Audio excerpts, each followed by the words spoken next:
Ayan, hello po sa ating lahat. Kahit hindi nga po natin pag-usapan po ito, ay my God, picture pa lamang po yan ay nagva-viral na. So, marami nga po ang nai-excite kung ano po yung kakalabasan or kinalabasan ng kanilang pagpunta sa Cebu with Kalingap Rab at Cedros at ang buong team. Although hindi naman po lahat sila na andyan po so kita naman po natin. Pero sa gayon ay hoping and praying na safe po sila.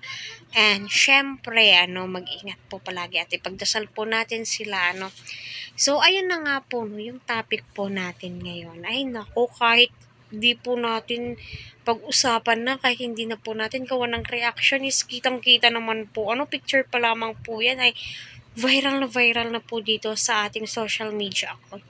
Lalong-lalo na po, sa Facebook.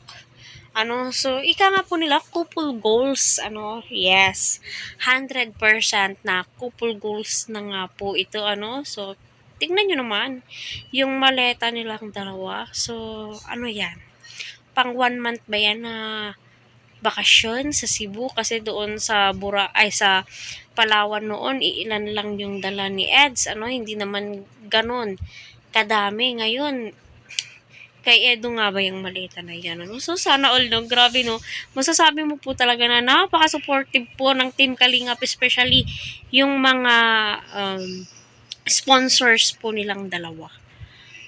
Kita naman po natin na game ang EDC, larong-lalo na po, sa mga trip na pupuntahan po nila, kung saan po sila. So, dumating na po ata sila sa Cebu.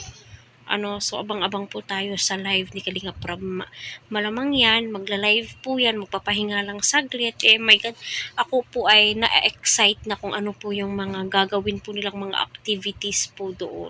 Kaya ipag-pray po natin na safe po sila palagi. Lalong-lalo na po si Kalingap Rab at ang family po niya, Edsy, Cedros at lahat ng kasama pupuntang Cebu. At kita naman po natin yung mga supporters ay my God, andoon handang sumuporta at inabangan po talaga sila.